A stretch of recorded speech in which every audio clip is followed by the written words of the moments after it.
Hi, this is Tony Cottee, and you're listening to the We Are West Ham podcast.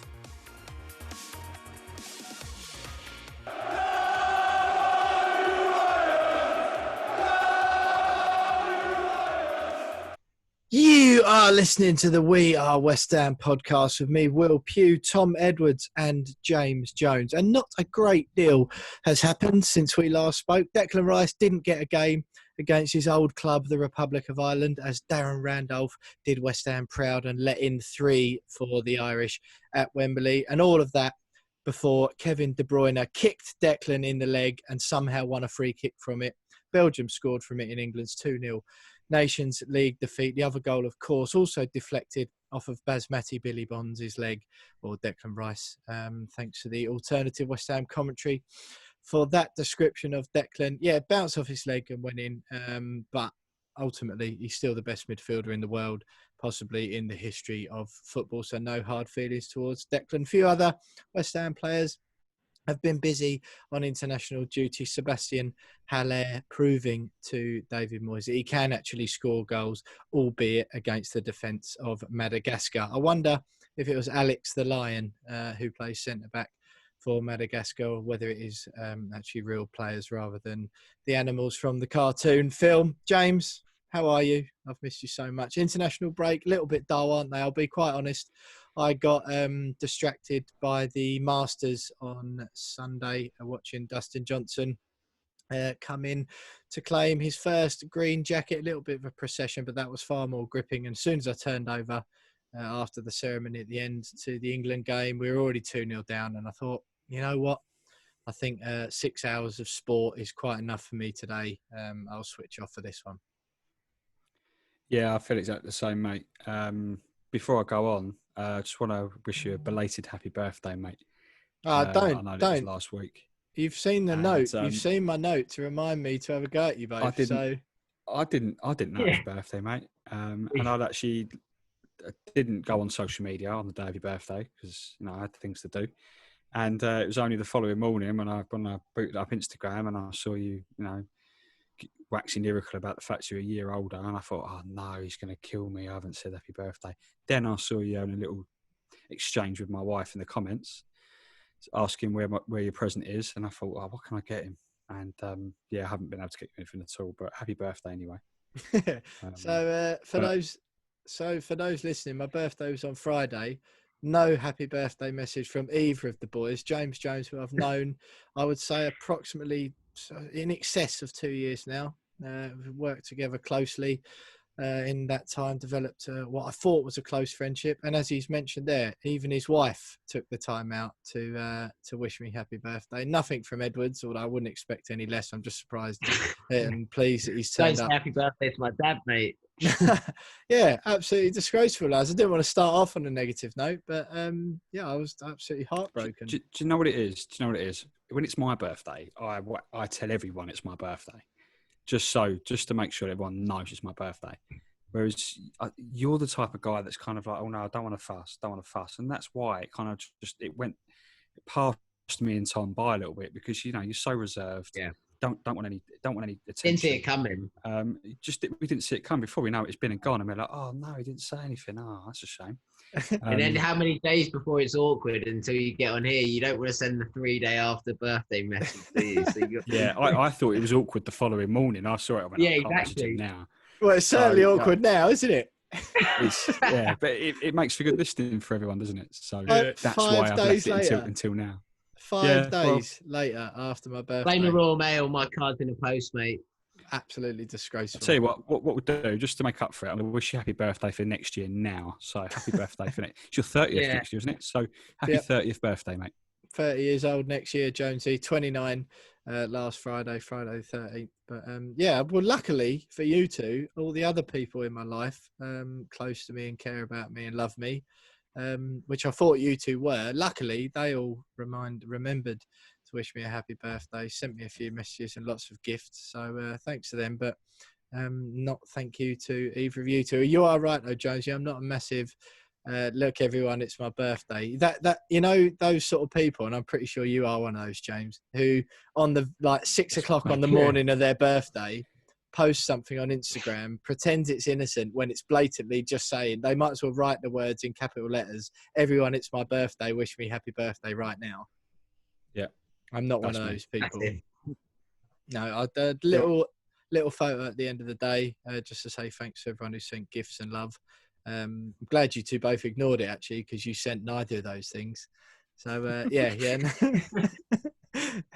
Not one for attention. Tom, I'm not. Yeah, I won't bother asking you how you are, because apparently we don't extend pleasantries to each other in this friendship anymore. So yeah, why? What's your excuse? I wish I could offer something good, mate. Same as Jonesy, just sort of away with it. I'm not a birthday man myself. I don't make a fuss. Sort of. Well, you don't have by. them, do you? Never- You don't have birthdays.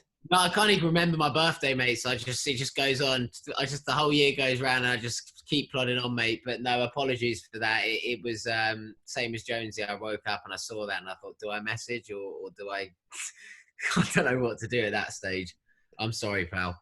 I don't know. I'm sure over the course of the show that I might find it within myself to forgive you, but it done me a favour really, because the £50 Christmas presents that I bought both of you, they can go straight back. So that's a few extra quid in my pocket.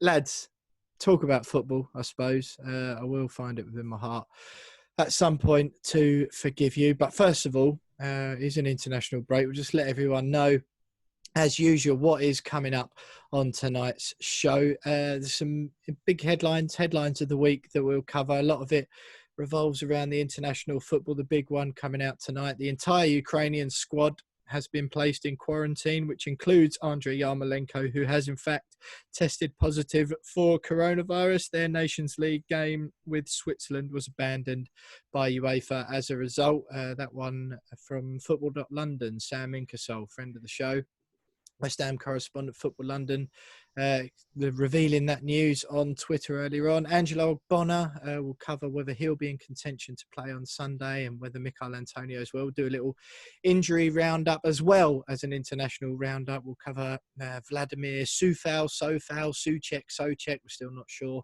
on the pronunciation of their names, even though we've been told by 1,500 different people. Lucas Fabianski, Dan Randolph, Balbuena, who kept Lionel Messi in his pocket for Paraguay for 90 minutes as they drew 1-1 with Argentina. Sebastian Haller made his Ivory Coast debut, and Said Benrahma played for Algeria. We'll go into those in a bit more detail. We, of course, as ever, asked the We Are West Ham listeners and Twitter followers for their opinion on a topic of the week. This week it was goalkeepers. Lucas Fabianski, Darren Randolph and David Martin are our current three, and we asked you, the listeners, whether or not you'd be happy with that trio at the beginning of next season, with some muted suggestions that, given Fabianski's age, that it might be time for the Hammers to look for a new man between the sticks, either in January or over the summer. We will have a Betway charity bets section. No bets, of course, last week, but the bets for the Sheffield United game this week have been locked in with Chad from Betway already. We'll have Oscar Paul,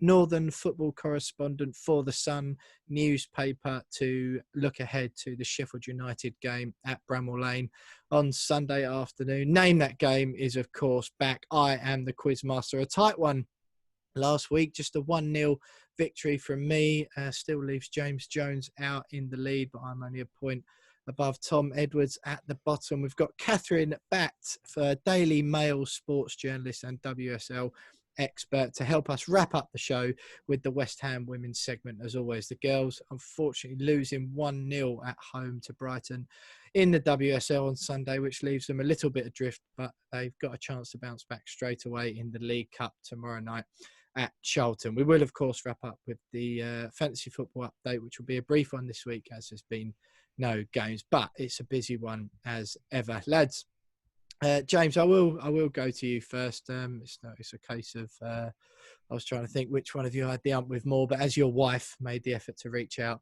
on my birthday, my feelings towards the Jones family aren't quite as sort of raw as they are towards the Edwards clan. So did you catch many of the England games? I know for me this week I sort of had a bit of a tone down from football. I had a few days off for my birthday anyway. I was watching the golf, and I just had a bit of a football decompression, which I like to have every now and then. Did you catch much of the international football? Scotland obviously qualified for the Euros, which was pretty exciting, but no West Ham players involved. Snoddy, not part of that setup anymore. That was pretty exciting to watch. I didn't. Well, I had the Ireland game on for. It was one of those where, when you got the TV on, but you sit on the sofa just scrolling through social media or whatever, but you have something on in the background. Well, it was the England-Ireland game that night for me, but I wasn't really watching. And then I didn't watch any of the England-Belgium game. I was getting updates on my phone, obviously, but I've just a little bit like you, really. I've decided to take a little bit of step back over the international break, and from all sport altogether, I didn't watch any of the Masters. Just kind of took a break from it all, and it's been actually quite nice, not caring, not being upset about anything, which tends to be the case with us, doesn't it? Although not so much this season.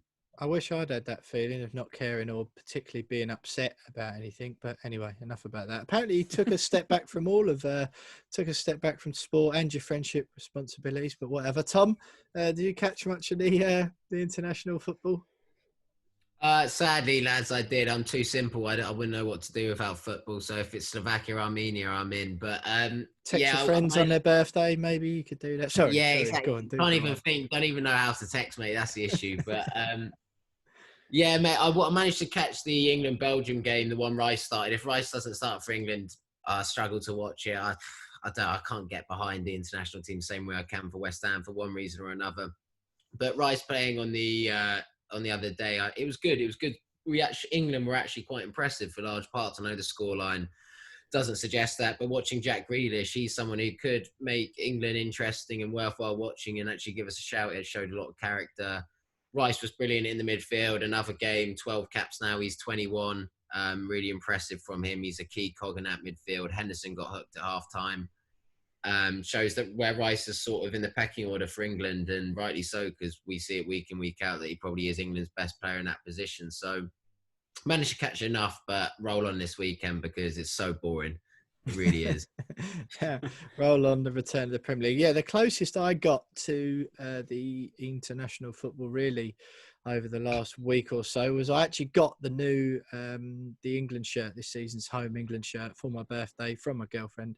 And yeah, I don't know about you. I did, yeah. I didn't know. But I don't know about you two, but I think it could be the best England shirt of my life. I think obviously I was an early 90s baby, so the 96 Euro 96 ones I kind of remember. There was some good ones. I like the old England one with the horizontal stripe, the vertical stripe down the right hand side. 2002 World Cup, I think that was. But yeah, I think this one, I don't make a habit of buying England shirts normally, but I think this is an absolute belter. So yeah, that's about as close as I got. And I've obviously had to send it back to accommodate for my lockdown weight, get a bigger size. But look, go on. I do agree with that. Euro 96 was the first tournament that I remember. I think I was 8 years old when that tournament was on. And it's a cracking shirt. And yeah, this year's is probably not as good, but it's definitely up there. No, I do absolutely love it. So, yeah, just a shame they don't make them for blokes with dad bods, even though I'm not a dad. Just a little bit of housekeeping before we move on to part 2 of the show.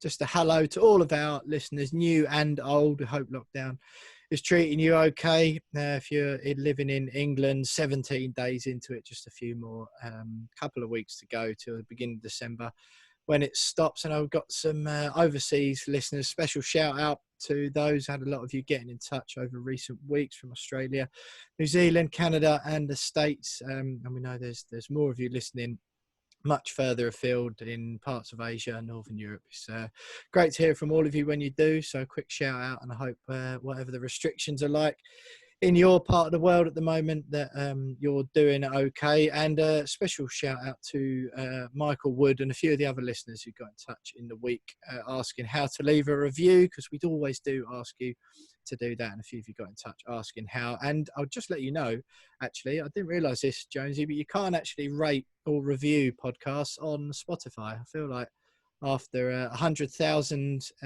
total downloads, which we got to the other week. Which was a great milestone for us on the podcast. Perhaps should have known that already. But yeah, if you're listening to us saying, oh, please give us a review, and you're listening on Spotify and you go down and you can't, then apologies for that. But do subscribe to our YouTube. There's a link to our YouTube channel in the description to this podcast. But yeah, Jonesy, considering obviously we started this West Ham show as a live radio show, me and you, a couple of years back now. And yeah, I think the first couple that we downloaded, or you started it as a radio show before me. I come on board in the early stages, didn't I? And then I think at the time, if you scroll back to episode 1, I think we're on 110 or 111 now. If you go on the We Are West Ham podcast, the first 40 or so had about 30 or 40 downloads or listeners each week, didn't they? Because it was a live radio show, which is where we got most of our audience. We made the switch over. Obviously, that all had to stop, didn't it? Because of the first lockdown, we went podcast only, and now the numbers are they've drastically improved, and they keep doing that every week. That was a pretty nice little milestone for us to celebrate, wasn't it?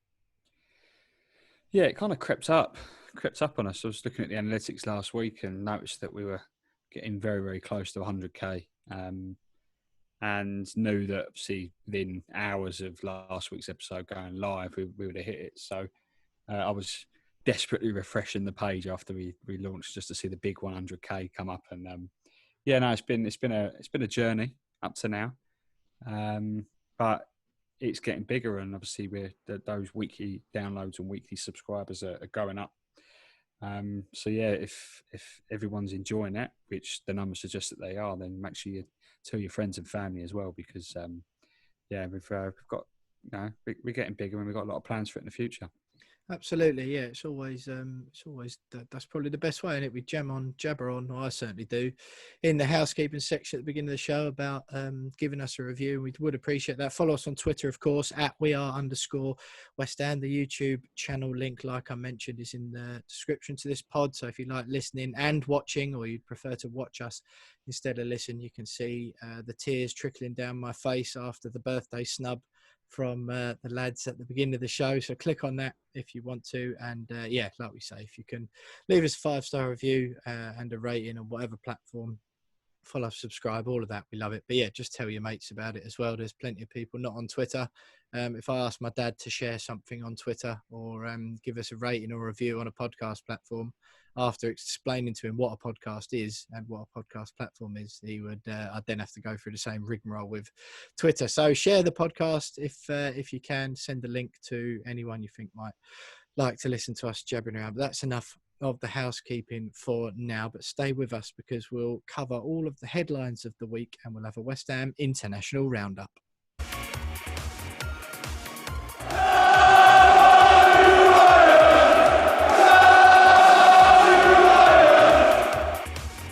You are listening to the We Are West Ham podcast with me, Will Pugh, Tom Edwards and James Jones. And I've decided to stick with my dying giraffe introduction, as was highlighted to me a couple of weeks ago. We tried a new thing out, but the You Are Listening is staying for good. Tom, news breaking earlier on this afternoon, so Tuesday afternoon, is that the entire Ukrainian squad, including Andriy Yarmolenko, who has tested positive for coronavirus, have been placed in quarantine. Their Nations League game with Switzerland was abandoned. This isn't the first COVID case that we've had in the squad, of course. Moisey getting it, Issa Diop as well. He's sort of been a bit periphery player this season, Yarmolenko. Some calls among the fan base for him to get more game time. Do you think that's going to be a big miss? It will look like, obviously, he's going to be isolating for at least a fortnight. He'll need to do that for 2 weeks and then get his positive test on the back end of that. Big miss, that one?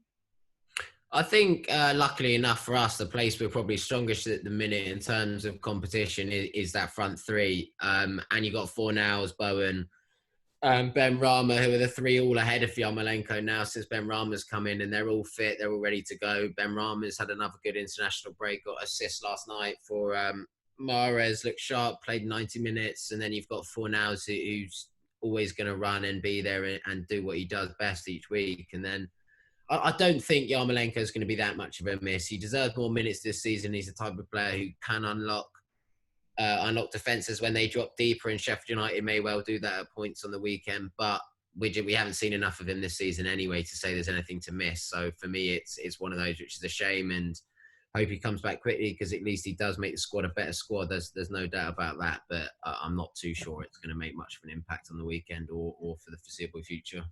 Certainly gives you that sort of extra something. You look at the bench when he's on it and go, blimey, yeah, that's fair enough, rather than, as has happened in plenty of seasons past, where you go, oh, that's a good first 11. I hope we don't have to make any substitutions. Yeah. Jonesy? Exactly. Go on. Yeah, I completely agree with Tom. You know, it's a shame that it's happened, and questions have got to be asked about why international football's been allowed to carry on when almost every international break since COVID has led to a load of spikes in cases, which I suppose is expected when you've got loads of people travelling and like meeting people from other countries. So, but yeah, I completely agree with Tom that it's not a massive miss. He's not a regular first name on the team sheet sort of player, but he is a player that could be relatively effective off the bench in the right circumstances. But there are other players like Snodgrass that potentially gives Snodgrass an opportunity off the bench because he's not really had a lot of game time as well in the league. I don't even think he's even played in the league for us this season. So and Spurs for about a minute. Oh, of course, yeah. So yeah, I mean, we've got players there to cover, and yeah, just hopefully he's not. He can recover quickly and then get that negative test. Absolutely. Fingers crossed for a swift return for Andriy, and I hope he gets through it relatively symptom-free soon. Angelo Ogbonna limped off during the Fulham game with a groin injury. There was David Moyes was a bit worried straight after the game. But again, Sam Ingersoll, football.london, piece he did earlier on, a friend of the podcast, he's saying that Ogbonna is expected to be in contention to play on Sunday. Touch and go. So this is a 2:00 kickoff at Bramall Lane away to Sheffield United Sunday afternoon. Issa Diop, haven't really missed him this season when he's been on the bench. The 5 at the back has obviously transformed the games of all of those players at the back, the wing backs and those in the middle. Fabian Balbuena, though, we'll cover it in a little bit more detail, but he's back in South America at the moment. He kept Lionel Messi quiet for 90 minutes the other day in a World Cup qualifier, and they played Bolivia again tonight. That game is being played on the Tuesday night before Balbuena has to make the long trip back to London. Obviously, you expect by the time he gets back, late Wednesday, maybe, that he'll still have a bit of time to recover and be ready for Sunday. But, these things always fatigue the players, don't they? Do you sort of hopeful for Ogbonna to come back? So you missed both of Italy's games, Tom, or do you think we'll sort of be all right without him because it's the system that's doing us favours at the moment? I think Ogbonna will be a massive loss for us. He's been the leader in that dressing room alongside Rice and Noble for the past 3, 4, 5 years, however long he's been at the club now, since 2015. And he's really grown into that role as the leader of that back four, as the voice of it. Apparently, even on the videos that the club are releasing on YouTube, you can hear him as the overriding voice in that back four and giving the information that the other centre-halves and people around him need to execute what we've done so well. So I think he'll be a massive loss. If Sam Ingersoll is saying that he's likely to be fit, he's incredibly reliable, so I'd expect him to be in about the squad. But the only thing is, do you risk him and potentially cause further injury when we're not exactly blessed with the best defenders? You've got Craig Dawson, who will then come in on the bench. Marquee signing Craig Dawson. Yeah, exactly. Yeah, so he'll be in amongst it. He's probably praying for some kind of shot because all we've seen of him is the sky cameras panning to him in the stands. So I'm sure he'd like to get some kind of game time. But for me, I think you've got to tread carefully in this Ogbonna situation, because if we lose him for long parts of the season, then our centre-backs could quite easily get found out very quickly without their leader there. It's worth remembering as well, Sheffield United have been blunt as anything this season, haven't they? So if ever there's a game where you think, that you'd want, that you don't necessarily have to risk him, it is this one. But you'd end up with sort of Cresswell at the left, which would be fine. Issa Diop, I think, a player of his caliber, really, you should be able to rely on him, shouldn't you? You should be able to expect him to step in and not be too worried. But yeah, fingers crossed that Angelo is back, whether it's this weekend or he's not rushed back and saved for the game after. Michail Antonio also, I think he's been in light training this week. He could make the bench, and that sounds, again, obviously, that sounds like it's one of those. I will put him on the bench, maybe give him 10 at the end if we need him, but obviously Moyes would prefer to leave him out that big longer. And a bit of a similar situation, Jonesy, that Tom's saying there.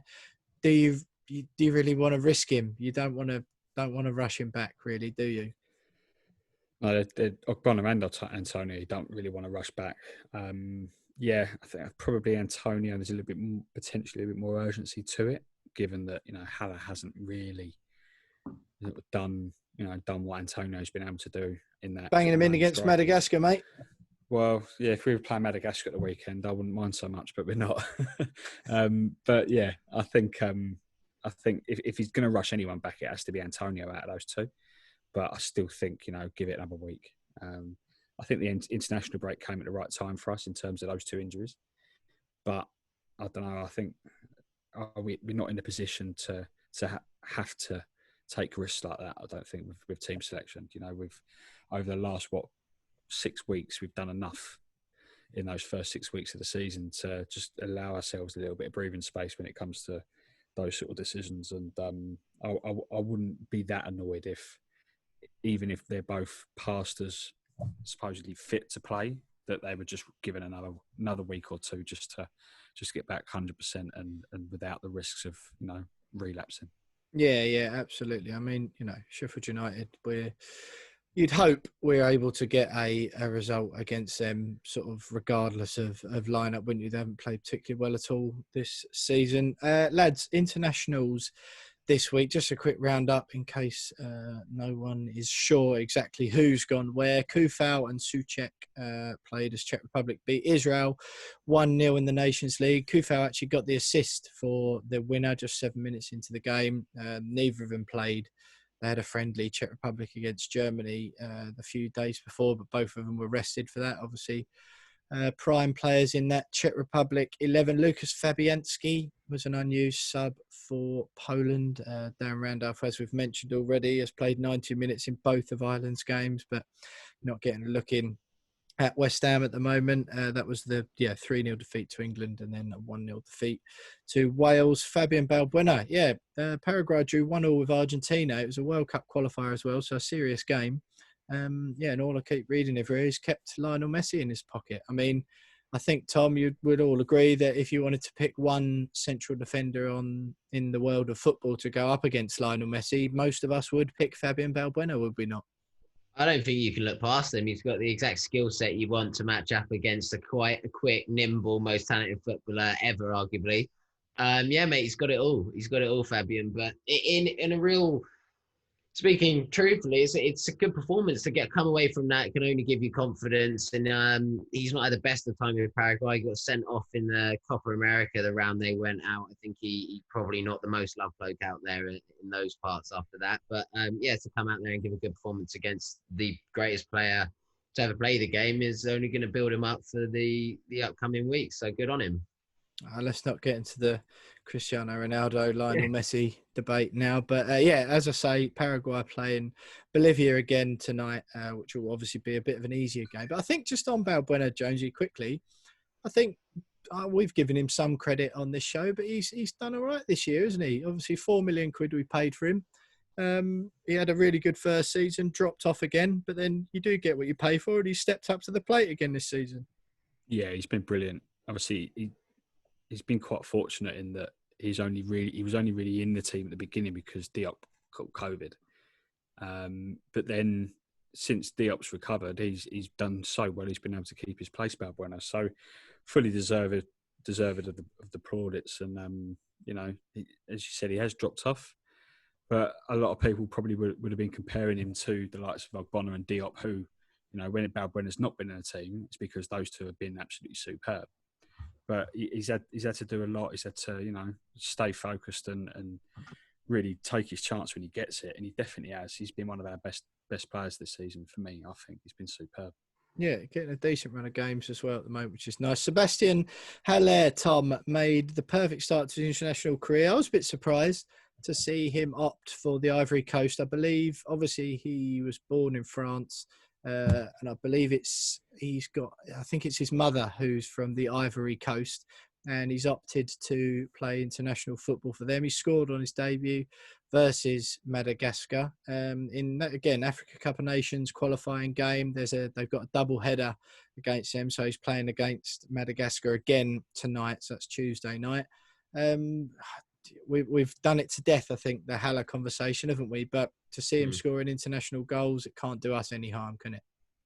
No, exactly that. Anyone who's struggling for goals at any point to go, wherever you score goals and put them away to end sort of a bad run of form, it is a big moment. And for him scoring his international debut, probably wants to make a mark at that level for sure and prove France wrong and sort of send a statement out that he is an international class striker and he can deliver for both club and country. So good on him. It's obviously not the best opposition in the world, but who cares where you score your goals? You've got to put them away still. So to get one in, and it's a good header as well. Great run. He's done everything right for it, no matter who the opposition is. So good on him. Yeah. And long may it continue.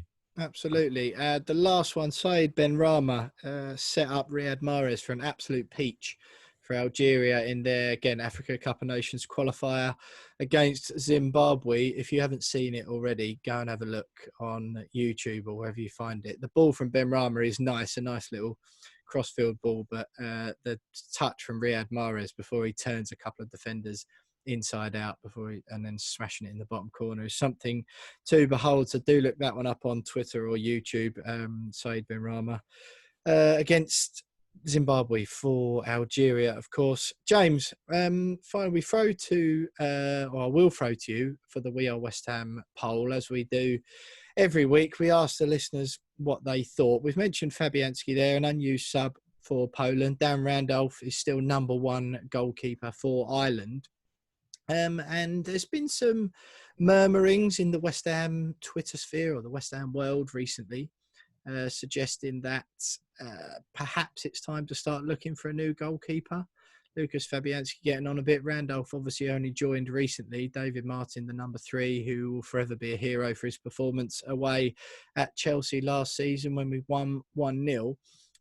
We put it to the West Ham fans earlier on, didn't we? We asked them what they thought, as we always do. If you can tell us the numbers, Tom, and then if we've got any comments, because we also asked, go on, James, you tell us the question, and Tom, because we also asked if fans wanted another goalkeeper, who would they sign? Yes, so would you be happy with West Ham starting next season with the same 3 goalkeepers? No is the winner. So it looks like fans would rather some replacements in there. And I tend to agree with that as well. No, what are the numbers? 59% with no. So it's not like a runaway. Yes, with just over 41%. So it's not a runaway win by any means, but Donald Trump wouldn't accept that margin of defeat, would he? Absolutely not. But we're not demanding a recount on that. That's true. It's a democracy. It's an open discussion. Exactly, yeah. We respect the will of the We Are West Ham listeners, don't we? Exactly. I tend to agree with no as well because, Dave Martin, I think David Martin's out of his contract at the end of the season anyway. Randolph, is he ever going to be our number 1 keeper? No. I think Fabianski probably got 1 more year left in him before he might end up declining, or he might just keep getting better and better. We just don't know yet. So but I think it's a position in the team where you really got to think ahead rather than just chop and change all the time and have a couple of relatively weak backups to your number 1. You need to plan ahead with this position. Yeah. I mean, I understand about Randolph perhaps not being number 1, and you'd probably want to get Fabianski off the books because of his wages. Tom, we did say for those who voted no, so just a fairly reasonable majority for those who voted no. Just a couple of minutes left in this segment, but what were fans saying about who they'd like to sign, if anyone, as a replacement, or who they'd like to see sort of step up, perhaps? Tom Toll said he'd like to see us go for Nick Pope, and if not Nick Pope, if they were relegated, sorry. And next choice for him would be Martinez at Aston Villa. Both probably a bit ambitious. And then Luke Turner. Martinez not going to go anywhere, Yeah, is he? No. exactly. And then Luke Turner made a good point, saying bring some of the academy players through. Keep hearing about how we've got some great prospects in Trotton and Nang. Would be good to see if they can make it. Though texting keepers in the first team is tricky. And I think that's a great point by Luke. We have heard a lot about the keepers, whether or not they're first choice ready. I think we need two. Maybe if you're going to change the keepers up, you need to go out and spend big money on one, and then maybe get rid of the Randolph or Martin and bring one of the youngsters through. Then I don't think you can thrust them in. No, I wouldn't mind. I don't think being a number 3 does either of them any favours, though, does it? I think they have to go the Dean Henderson route at Manchester United. As a young keeper, you've got to go out and prove, perhaps at a championship side, and be number 1 for a championship team. Trott's gone on loan to FC Wimbledon. He's done all right there. I know it's League One, but he went and played 24 games. He was one of their best players whilst he was at the club. He kept a lot of clean sheets. So I think he's shown a bit already. I agree. Well, West Ham fans hoping for a new goalkeeper, whether or not it's 1, 2 or 3, but certainly an area for concern for West Ham over the summer. But stay with us, because next up we'll look ahead to Sheffield United away on Sunday, and we'll of course have the Betway charity bets.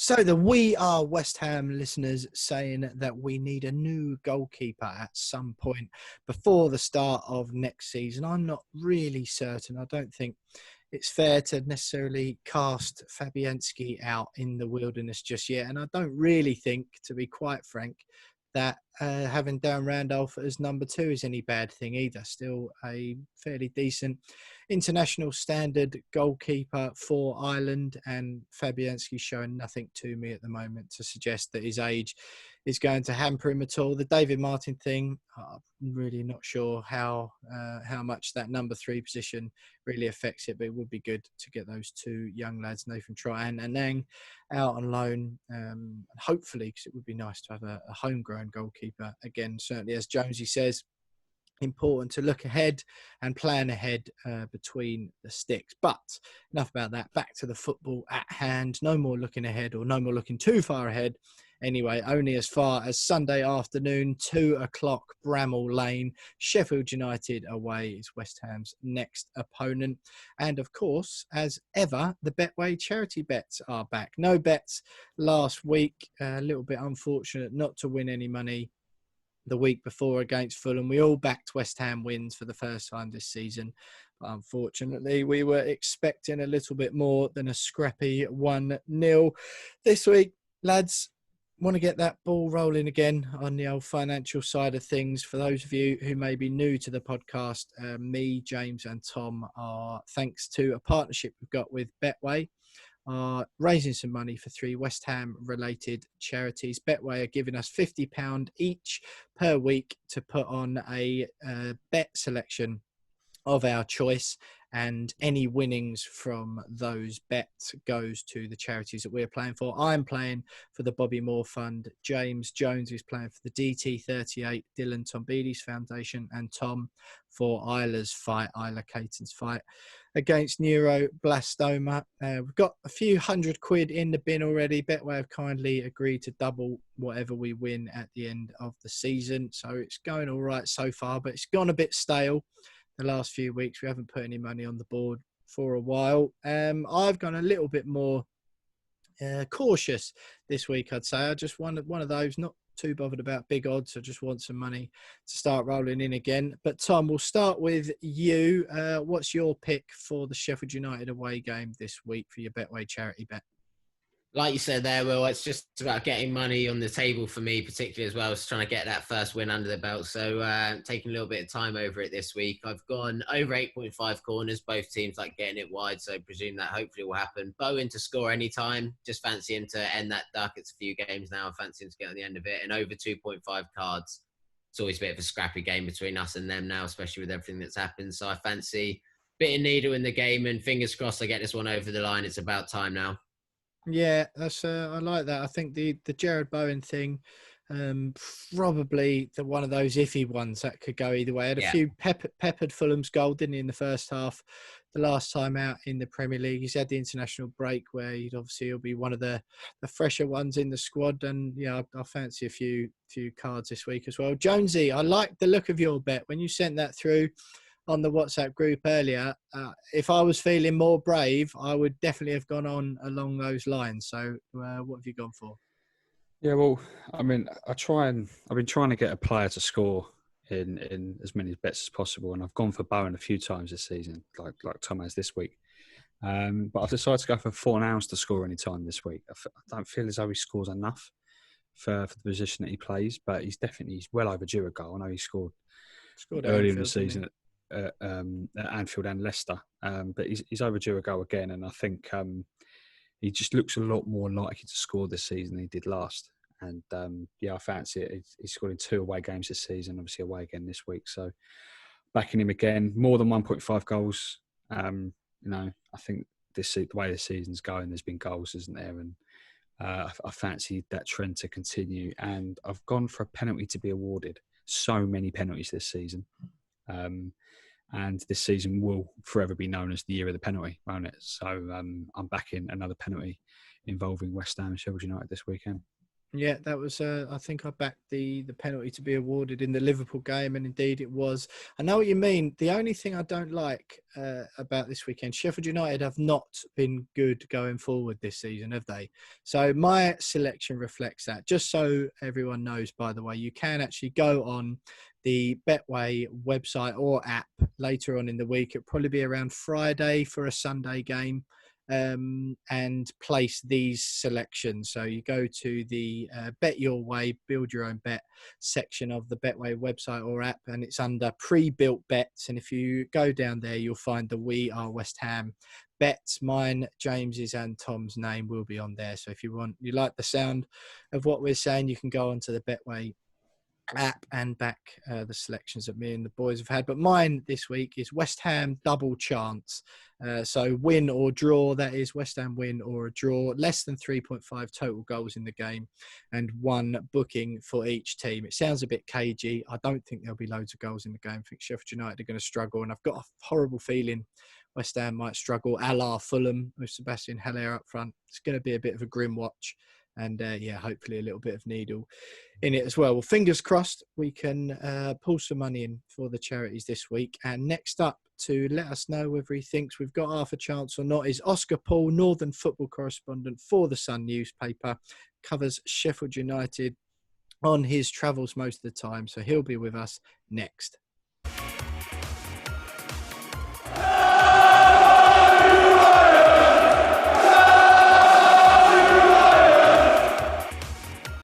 You are still listening to the We Are West Ham podcast with me, Will Pugh, Tom Edwards and James Jones. And I'm delighted to say that to look ahead to the West Ham Sheffield United game, Sunday 2:00 kickoff at Bramall Lane, is Oscar Paul, Northern football correspondent for the Sun newspaper, friend of the podcast, been on before and he was great, so we thought we had to get him back again. Oscar, nice of you to join us, mate. Great to speak to you again. Sheffield United at the weekend. We'll go on to the so-called rivalry between the two clubs a little bit later on. I'd, for one, always look out, or have done since I've been back in the Prem, for the Sheffield United fixture. I'm still fully on board with a bit of needle between the two clubs and over the whole Tevez affair. But just as far as league form goes, had a brilliant season last season, the Blades, but they sit rock bottom now. But it's not quite what meets the eye because they've had a pretty tricky start, haven't they? Yeah, well, first of all, thank you for having me back, gents. Good to see you all. And yes, I mean, on paper, it's been a disaster, hasn't it? I mean, challenging for Europe, the dreaded second season syndrome was sort of the buzzword, and it's as I said, on paper, it's proving true. Rock bottom of the league, 1 point, which was at home to Fulham in a game. Really, they were outplayed by Fulham. I mean, that sort of says it all. With Mitrovic sort of scored a penalty and didn't concede one, they might be doing all right. But yeah, I mean, anyone can have a bad start, though, can't they? But then when you've had that bad start, you don't really want Liverpool, City, Chelsea straight up. I mean, it's hard to bounce back. But even in those games, I mean, there were some signs of encouragement. I'm trying to give it an optimistic slant, because I do think that, first of all, I think they'll be all right. But Liverpool took the lead and weren't steamrolled, ended up 2-1. Man City 1-0 at home. Chelsea, it ended badly. They ended up getting hammered 4-1. They started that game really well, the Chelsea one, didn't they? Took the lead again, and you think they might have Chelsea can equalise quite soon after. But problem is they didn't look like scoring another, and they got worse and worse as the game went on. I think we all know, last year they took the lead by storm, but they scored. I think they had the fewest shots in the league. They didn't score many goals. It was built on rock solid defence and this sort of unique sort of overlapping centre backs and everything. And whether they've been caught out, I don't really buy into that whole argument. The problem is that they've bought Rhian Brewster in. He was their big money signing up front to sort of rectify this problem. The guy had never played a Premier League game before, and they paid 20 odd mil. Chris Wilder said it was his number one choice all along, and you can sort of see why. But the question marks are, I don't know. He got I think it was his first start against Chelsea. I think he had 3 touches all game, and his heat. They do these heat maps, and I mean it was sort of laughable. But freezing cold, yeah. Yeah, but he's a player who is a natural finisher. So what do they need? They need chances. Sheffield United just aren't creating. So a lot of question marks now around is he you're pinning a lot of hope on him. That's the point I'm talking about him. Does he fit their style? You'd have to back Wilder on that, but yeah, it's interesting. We're already in must-win territory for them, really, not far off, because they've they've got West Brom, but then after that they've got Leicester, Southampton, Manchester United. They're only really 3 tough games. You do come out of them with bugger all, and then you're into the flesh of December, and you might not have more than 5 points. So, yeah, big game. Oscar, what is it that Wilder, if anything, has changed? Because really, they lost Henderson in the summer. Obviously, went back to Man United. They replaced him with Ramsdale. Obviously, good keeper, but obviously not as good. And yeah, okay, the fixtures have been difficult, but they've lost to teams, and they're not beating teams that they were beating last year without anything apart from the goalkeeper and the striker really changing. So, what I know you said that you don't really buy into second season syndrome, but surely that has to play a part into what's gone on at Sheffield United, because nothing on the surface has really changed. No, and I would argue he hasn't tried to change much at all. He would argue, and they've had a nightmare with injuries. Let's be honest. I mean, because they don't score goals, they rely on a really measly defence, and they had it last year with that 3 at the back.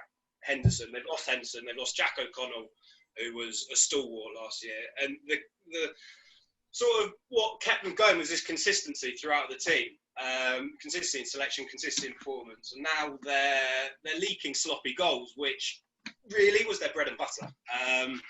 And I mean, it's in terms of what he's changing, he hasn't changed the system. The players. Half of the players he bought in the summer haven't really had a look in. I think you have to question some of the recruitment, because he's buying young British players, Max Lowe, Jayden Bogle, Ollie Burke. He likes these sorts of rough diamonds. He's tried it with Ravel Morrison, Jack Rodwell, sort of. It fits into that a little bit. And it hasn't really worked out. So question marks have to be asked there as well, as in they haven't had anyone to come in and drastically improve the team from the word go.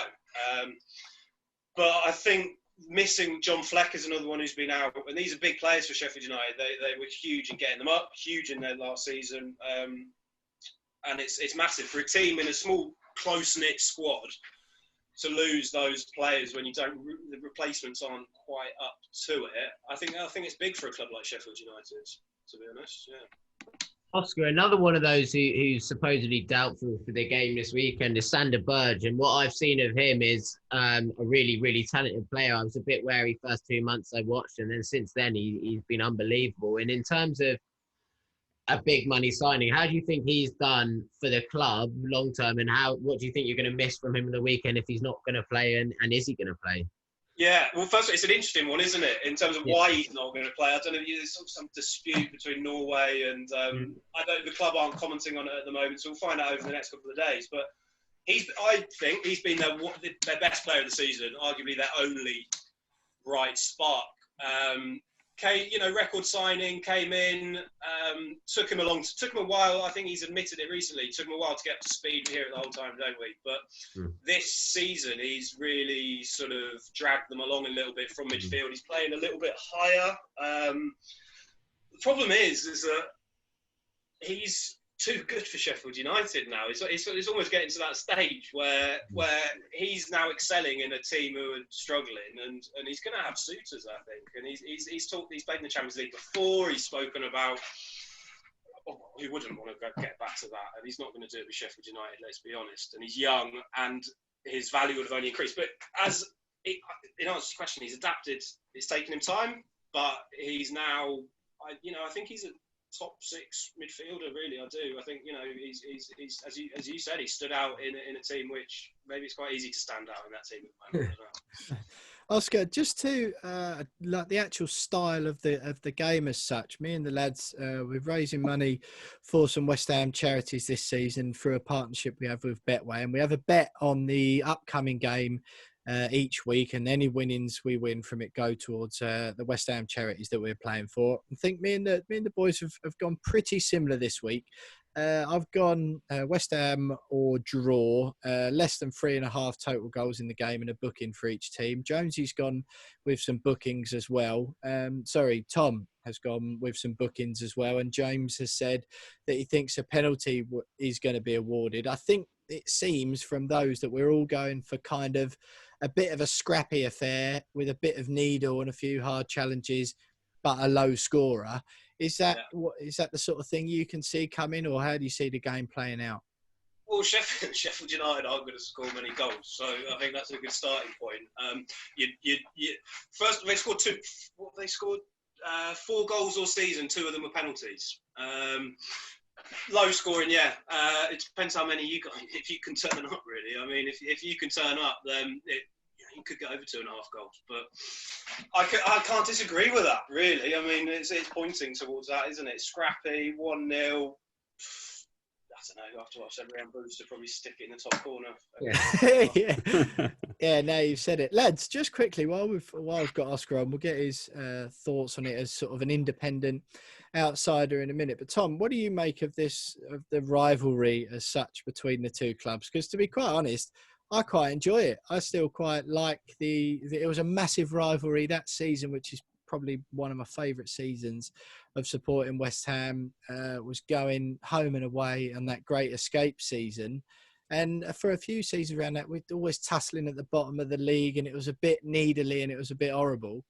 I remember going to the game, we lost 3-0, and Michael Tong whacked a free kick in from the edge of the box. Carlos Tevez did absolutely nothing.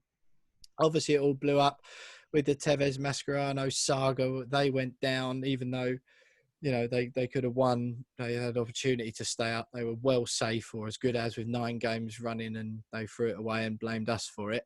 What's your take on that rivalry? Some of the lads we spoke to last season weren't particularly having it for the opposition view that were Sheffield United fans, but I still really enjoy it and really, really look out for that game and hope we beat them. Mate, absolutely. And even more so, I was up there last year. I went to both games. It's a home game, and I went up there last season, and it was a night game, and we got in the day before. We got in, and you knew that this wasn't a normal fixture. It was like, I'm talking a absurd amount of police asking you if you got off at the station, where you're staying, what you're doing, who you're from, where you're from. We got marched from there to our hotels, got out the hotel. It could have just been your hair, couldn't it? Yeah, exactly. Then we had to meet at the pub, go to the game, and then after the game, they weren't letting anyone in who had a southern accent. And after the game, there was a massive, massive fight. They've got a bridge coming over, and they came. It's not there's no love lost, that's for sure. Whether that be with the city, with us, whatever it was quite a nasty affair out there, and it's only made it, I think, a lot bigger. A lot of the talk after was about how bad the violence was. It wasn't a great night for football violence up there that night, but it's only made the rivalry bigger, and it's almost nice to have a needle with another opposition, to be fair, like this, and a random one at that. Now, Jonesy, one of your greatest ever moments on Twitter and the backlash you received from West Ham fans far and wide was when you had the audacity to suggest that you wouldn't want West Ham to draw Millwall in the Cup. And there was a reasonable section of West Ham fans came after you for that, calling you all sorts of names under the sun, suggesting that perhaps you weren't a proper West Ham fan if you didn't want to play a team that many consider our biggest rivals. I'm very eager, based on that, to get your thoughts on Sheffield United, or do you just think they should be kicked out of the Premier League and we shouldn't be allowed to play them? Oh, I hate playing Sheffield United. I hate rivalries altogether, boys. No, I'm joking. I think I do quite like the Sheffield United rivalry, but that's only because the way they reacted that year when they went down and blamed us and blamed Tevez is just pathetic. When you consider that we played them in the April. I think Tevez played the full 90 minutes at Bramall Lane, and they still beat us 3-0 with Tevez on the pitch. Had they not sold Unsworth to Wigan in January, only for Unsworth to score the winner against them on the final day to send them down. Brilliant. All they had to do was beat Wigan and they would have stayed up. So the reason why they went down that year is because of Sheffield United. That's why they went down. It's because of them, not Tevez, not West Ham. It was for David Unsworth, and Sheffield United sent them down. So I'm not having that, and that's why I quite enjoy the rivalry between us now, just because they made a rivalry out of nothing that year. And then Wigan got involved as well. And that's why I don't really like Wigan these days as well, because they stayed up and still got involved in it. It's like, no time for either of them. No time for either of them. Oscar, you're sort of obviously a bit more of an independent head on that. Obviously you'll get a pick up vibes and stuff from the fans as well in the work that you do. What's your sense of the fixture and how it's viewed by those of a Sheffield United persuasion? I think it was easy for the guys we spoke to last season. They were having such a good year. It was like, well, it doesn't matter. We've got bigger fish to fry at the moment, and we are frying them. What's the sort of vibe around it now? I was at that game, the Friday night game you were talking about, Tom. It was a devastating game for you, wasn't it? It was, but that's still one of the best scenes that I've ever been a part of when Snodgrass put it in. It might be top 2. It's VAR disallowed a late equaliser for those who can't remember. Is that right, Tom? It is sadly right, but it honestly never felt like that. It was carnage, but it was worth it still. Yeah. Sorry, Oscar, go on. No, I mean, I remember you talking about the atmosphere and just sort of walking to the ground. That even driving into the city that night, Friday night, getting out of my car, walking through the city. I was staying in a hotel full of West Ham fans. Piled en masse. I mean, they're all it was Friday night in weekend away, wasn't it? But the police presence, I was shocked by what the city was bracing themselves for. And you get to the ground, and I mean, it was big. I mean, I've rarely seen a police presence like that. To be honest, once I got in the ground and the game started, I didn't really feel it as much. It very much felt like it was more outside, as though it was sort of being blown up a little bit, as though they're expecting it. I didn't see much myself. You clearly did. In the ground, it was a decent game under the lights at Bramall Lane, but I didn't get that sort of vibe. But just back to what you were saying, Will. I mean, what's not to love about a bit more needle in the Premier League? I mean, it's what we love, isn't it? I mean, another North-South rivalry, why not bring it on? Like, it's good for football. I think most Sheffield United fans are probably over it. I'm probably exacerbated by the fact they spent so long out of the Premier League after that. So it's lingered maybe, but yeah, it's good. I bring it on.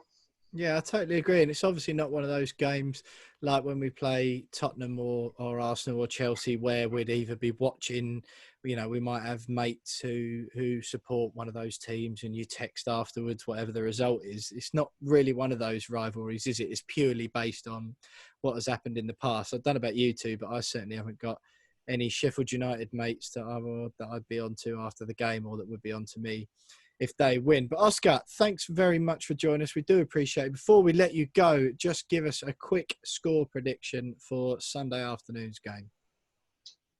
1-0 Sheffield United. Oh, after all that. The tide is turning. Exactly. Lads, while I've got you, Tom, give us your score prediction quickly before we let Oscar go. 1-1. We're serial failures. We're failures. Sorry, 1-1. Serial failurists. That's a new word that's going in my vocabulary. James Jones, come on. 2-1 West Ham. 2-1 to West Ham. I like that. You know what? I think we'll just have enough. I think it'll be ugly and a bit grim, and I'm going to go 1-0 to West Ham. But Oscar Paul, Northern football correspondent for the Sun newspaper, thanks very much for joining us again. And stay with us, because next up, it's Name That Game.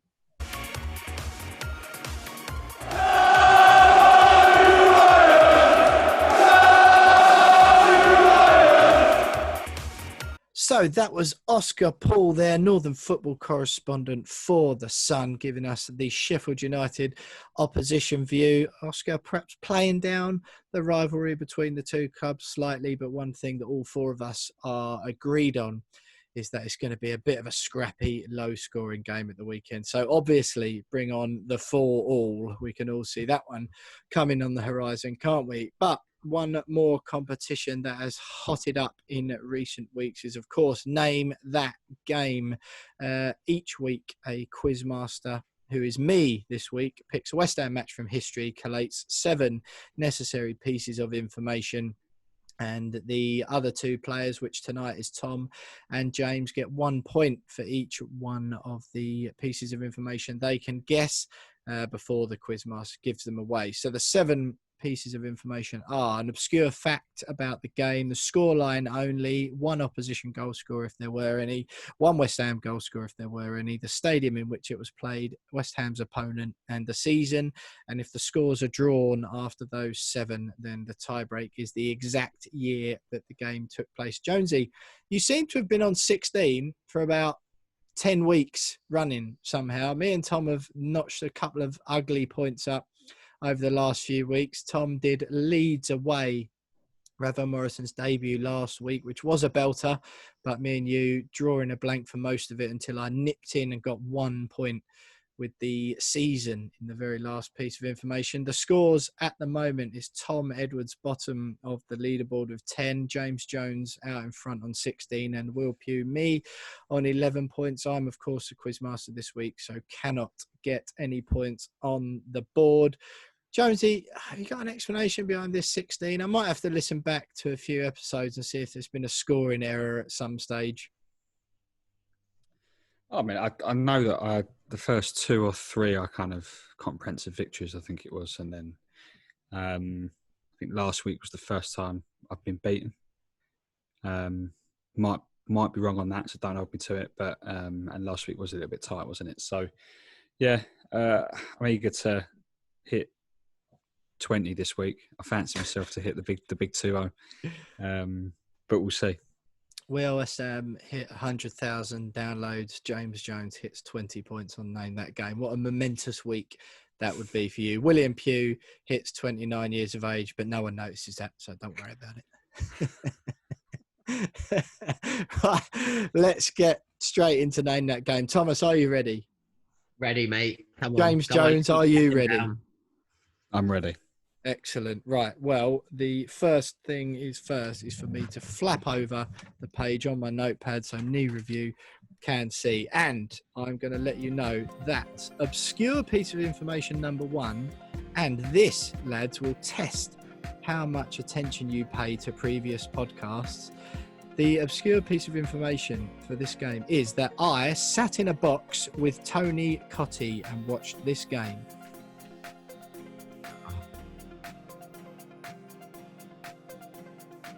Now, I have actually revealed that piece of information before on the podcast with Tony Cottee. We have had a conversation about that. So the lads, no guesses from the lads at the moment. The scoreline is next up. So the scoreline is, or was, 0-0.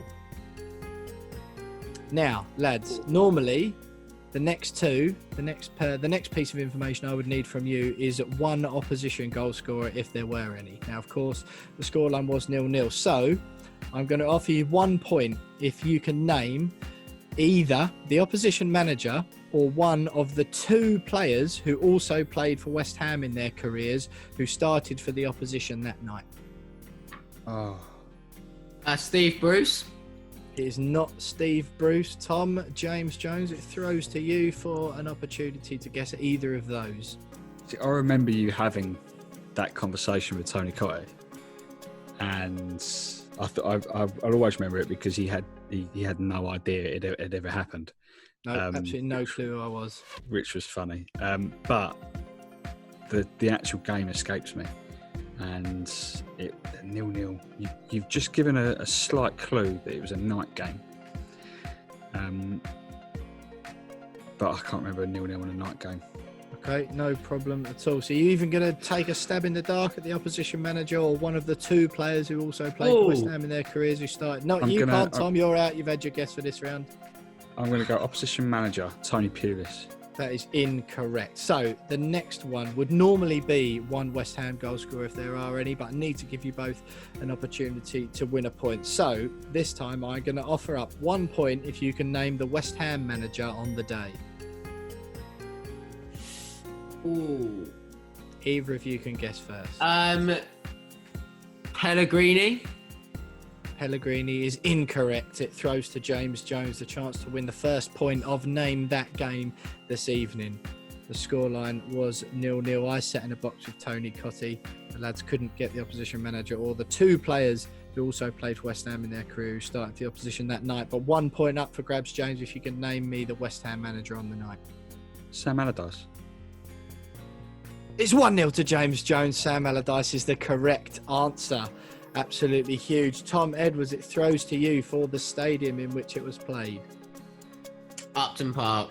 Upton Park is correct. That was a bit of an easy point for Tom there. But Jonesy, this for the win. The season in which the game was played.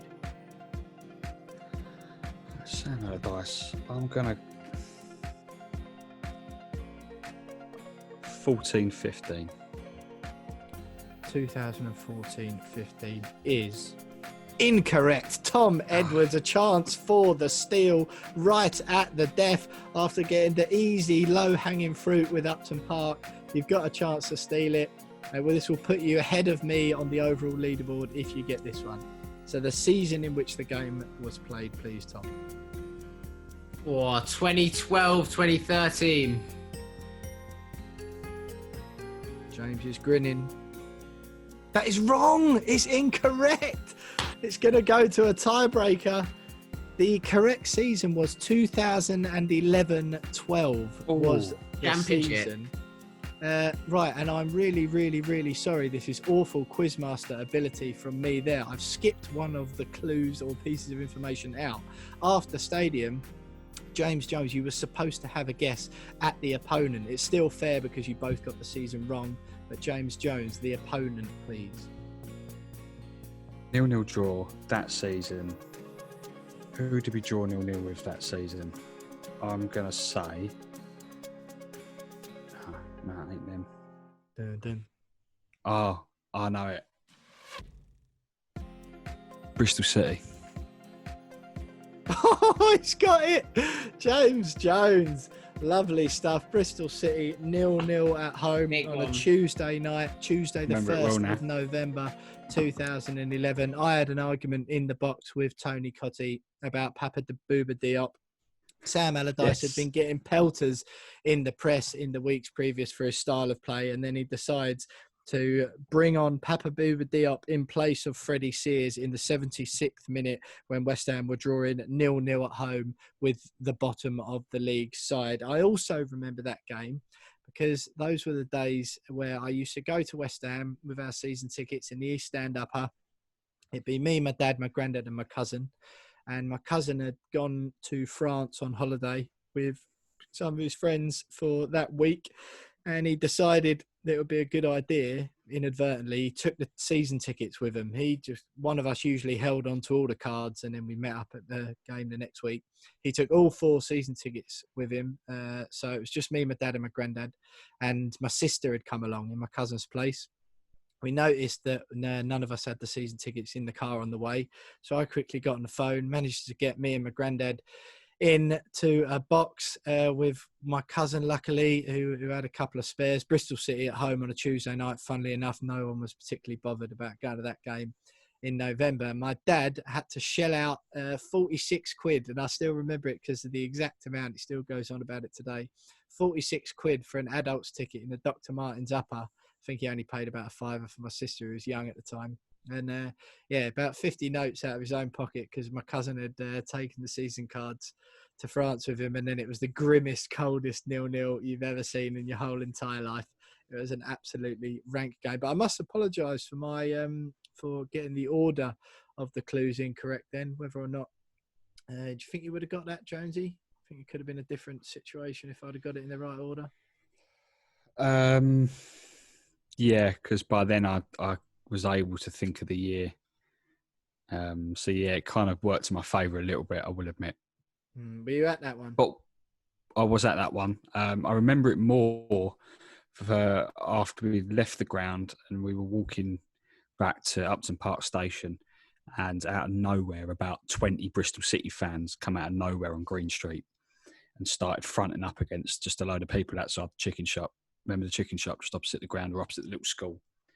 And they were all sort of going, come on in. And it was like just a load of like just kids really, and old people just standing outside the chicken shop waiting to get their dinner. Everyone was looking at them like, what is wrong? It's a Tuesday night. Go home. Like, what are you doing? It's 0-0. You're bottom of the league. Come on. And they were like, come on, let's have it. And then out of nowhere, a lot of police came and got rid of them and all that. But it was just all a little bit strange. Like trying to have a fight with a lot of people outside a chicken shop on a Tuesday night. But what I want to know is, who were the two players that played for Bristol that day that used to play for West Ham?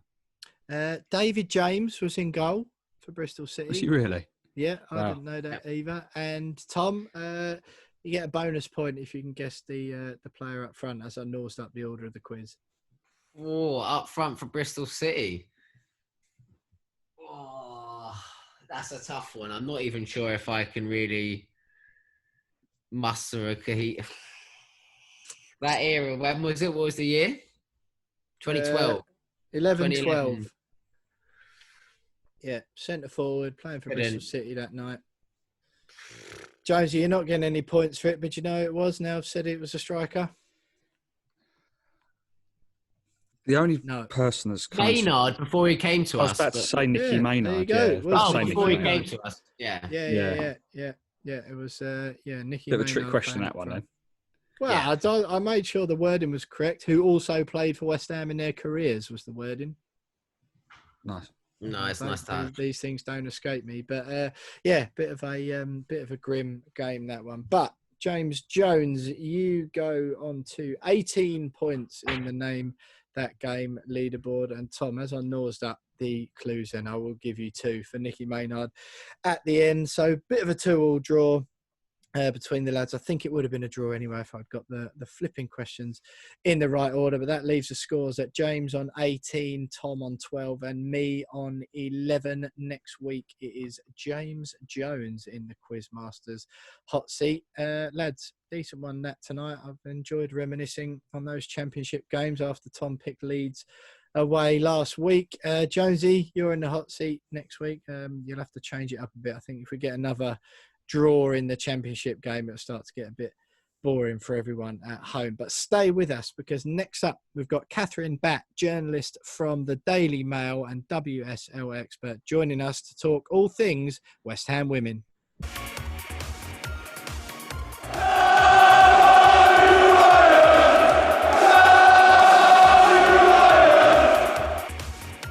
So name that game there, a game that will stick in my memory for as long as I live, I think, and certainly the memory of my dad as well. Not best pleased after that one. But as always, we are wrapping up the show with the West Ham women's segment. I am delighted to say that we are joined by Daily Mail sports journalist and WSL expert Kathryn Batte. West Ham are still 9th in the WSL at the moment. 1-0 home defeat to Brighton on Sunday has left the girls adrift a bit in the WSL. Brighton are 8th. West Ham a few points behind them now. Kathryn, first of all, thank you for joining us. Last week on the show, we were sort of full of sweetness and light. We had Isabel Barker on from The Sun talking about 2 victories on the bounce for West Ham after what had been a pretty grim start to the season. We were hoping that, they could make it 3 from 3. They overcome Brighton earlier in the season in the League Cup, albeit on penalties. And an unfortunate one on the weekend. Rihanna Jarrett with the goal on 68 minutes. Nice ball over the top. Gilly Flaherty, probably her defending, she won't be pleased certainly with her involvement in the goal. But what did you make of the game? First of all, the Brighton game on the weekend. It's a disappointing result after 2 decent ones for the girls.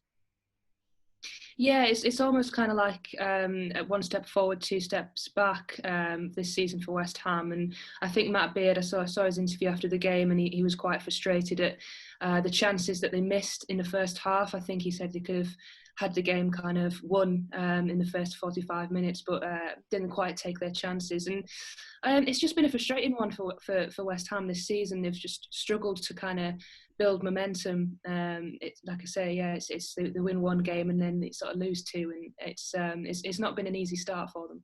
No, I mean, West Ham are on 4 points now, still 9th. Obviously, only 1 team get relegated in the WSL. Bristol City at the moment are on their bottom. They've shipped 30 goals from 6 games. They've only picked up a point. It's not looking good for them at all. But West Ham, again, only 3 points above them. But Brighton, who are only a position above them, that sort of, they could have done with that to keep themselves in touch with that middle group of teams. We were talking at the beginning of the season saying that's where the girls should be targeting. Obviously still a fair amount of time left, but can you see them turning it around? Because there did seem to me to be moments of promise in that game on Sunday.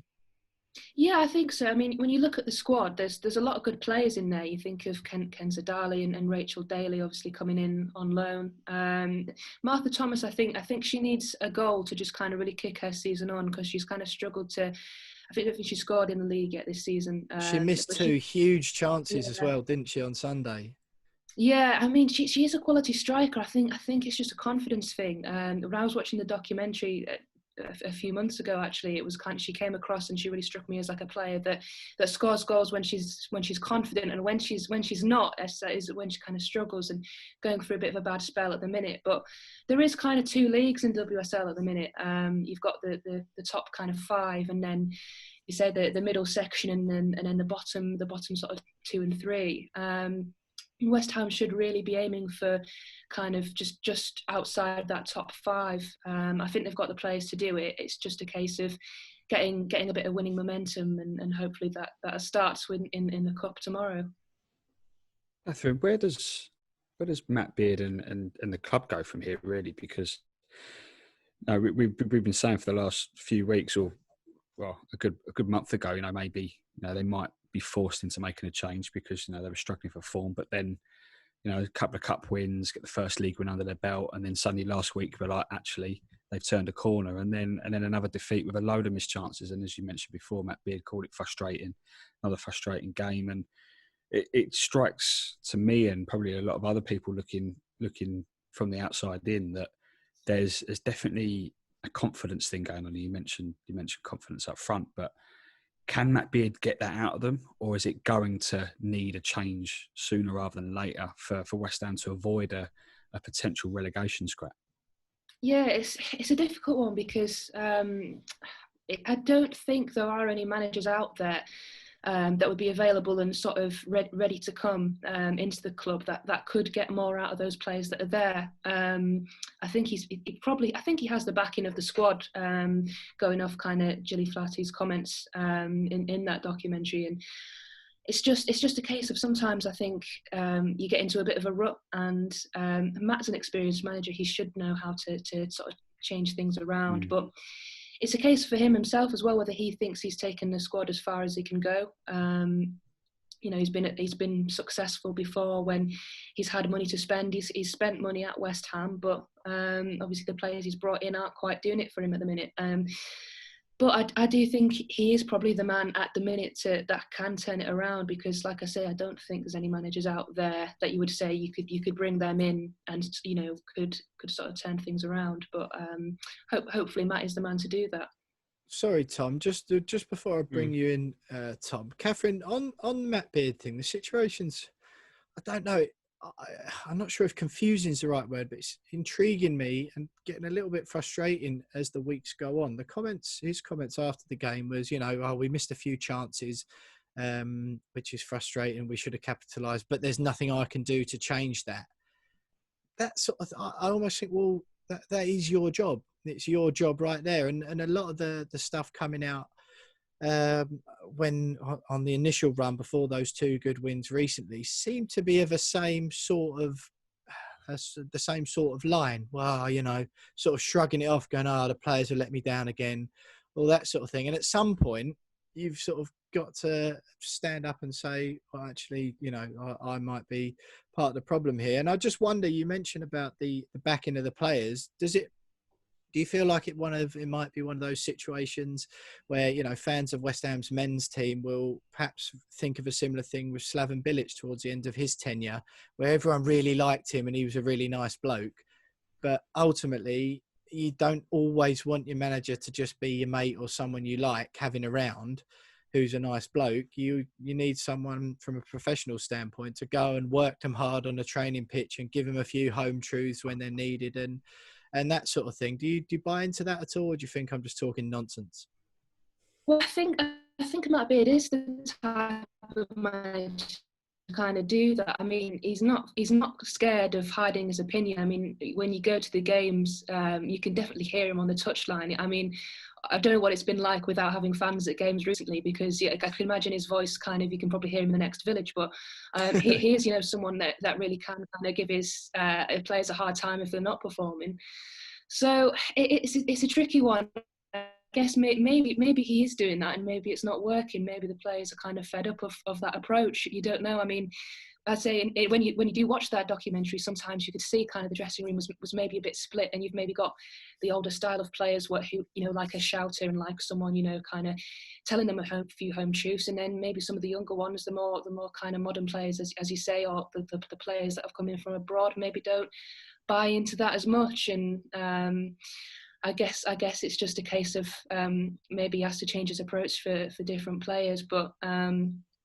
Yeah, I think when a manager comes out every week and it's starting to get into the same response, that's when fans start to worry. And like I say, I think Matt's probably going to have to, over the next few weeks, he's got that 2-week break now after tomorrow's game, which is a good chance for him to kind of reset, reevaluate, and sort of plan for the rest of the season. But he's going to have to start thinking, if he can't get the best out of this, it's time for him to move on. Kathryn, looking ahead to tomorrow's game, West Ham obviously sit top of Group D at the minute. And how important do you think it can be for the girls to go on a cup run and maybe if the league's not going right, maybe put something together in the cup and make some kind of statement like they did with the FA Cup final? Will they be putting a lot of importance on the game tomorrow and going far in that competition, or will WSL still be the primary focus and look to consolidate in that? Well, he'll definitely want to win tomorrow because it's important to top the group. And obviously he has got that 2-week break, so it's not a case of he's got WSL fixture coming up at the weekend. He can play his strongest team, and it should be a comfortable game for them. And yeah, it's a great chance to build a bit of confidence. If he could score a few goals as well, like we say, if Martha Thomas could get a couple of goals, that'd do her the world of good.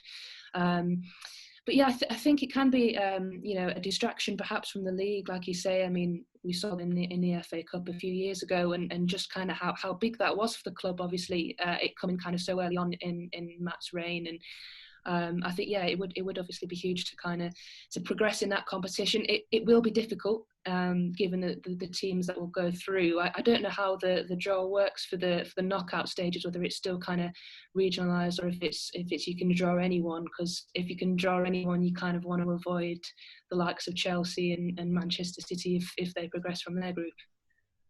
Yeah, so I've tried to get my head around this in the week, Kathryn, the League Cup format. So it's also sponsored by Continental Tyres, so it could be known, you might have heard it if you're listening at home, as the Conti Cup. But it's 5 groups of 4 this season and 1 group of 3 teams to just adjust for the odd number. There's all of the group winners proceed. Each team only plays each other once. So I think if West Ham even get a point tomorrow, they're guaranteed to go through as winners. And it's only the 2 best runners-up from the remaining group, and then it goes into a knockout. So it looks like West Ham will be progressing, like you say. Obviously important to avoid those sort of big guns in the next round. But do you think, as far as Charlton are concerned, do you think Matt Beard's going to change some players up for that game, given that really the quality of the team, Charlton obviously a championship side, West Ham should be beating them? It depends how he approaches it. It's whether he kind of wants to see some new players with, obviously the players that have been starting the league game business every week. So maybe he wants to change it up a little bit and see who can come in. But I think he will play a fairly strong team, because I think he'll want to get confidence in his players. And like I say, if they can go and win sort of 4 or 5-0 tomorrow night, it could do some of them the world of good. Keep a clean sheet would be a big one as well. And yeah, just kind of get some goals in their team. James, the Chelsea game is next up, of course, in the WSL. That's not till the 6th of December, I believe. So it's a couple of weeks break then. Chelsea are third in the WSL at the moment, 14 points, plus 16 goal difference, which is the second best in the league. That's not really a great welcome back to the WSL that the girls will be looking for, is it? No, I mean, it's one of the toughest fixtures they're gonna come up against, isn't it? And given the form they're in at the moment, I can't see them picking up anything there, unless another cup win, gives them that impetus, and maybe some new players, as Kathryn was saying, maybe some new players that he uses can impress. And I wouldn't rule it out, but I can't see anything against Chelsea. No, it's not, certainly with that goal difference. West Ham's obviously still suffering, minus 13 at the moment after that heavy defeat to Arsenal. Didn't help. But Kathryn, before we let you go, just give us a couple of quick score predictions for the Charlton game tomorrow night for the girls, and then the Chelsea game in the WSL, but not for a couple of weeks, that. Yeah, I think if Matt Beard plays a strong team tomorrow, there's no reason why West Ham can't get like a... You'd be looking at a 4-0 win would be, as if I was a West Ham fan, my kind of expectation for that game. Chelsea is a free hit. I think Millie Bright's been left out the England squad, so whether I think she twisted her knee against Arsenal. She's got a bit of time to recover, but if she's missing, that might give them a little bit of a weakness in defence. But yeah, I think you would assume Chelsea would kind of win that comfortably. Maybe 3-0 to Chelsea, but. Let's see. Hopefully tomorrow, get some goals, get Martha Thomas to get on the score sheet, and exactly. Hopefully, see the girls fit and firing after that Charlton game tomorrow. It's Wednesday night, 7:45 kickoff. Charlton away in the League Cup, and then 6th of December, Chelsea away in the WSL. Next up for the girls, Kathryn, Batte, Daily Mail sports journalist and WL expert. Thanks so much for joining us tonight. We really do appreciate it, and stay with us, because next up we'll wrap up the show with the FPL update.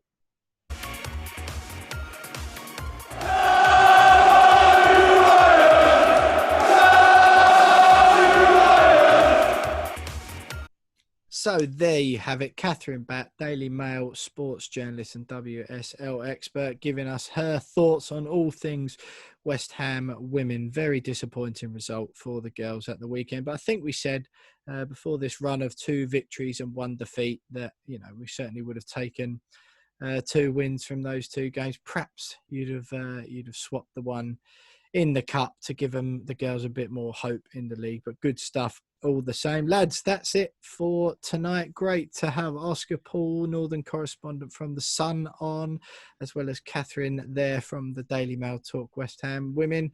It's been a busy one, despite the fact it's been an international week. Some final thoughts from you, Jonesy?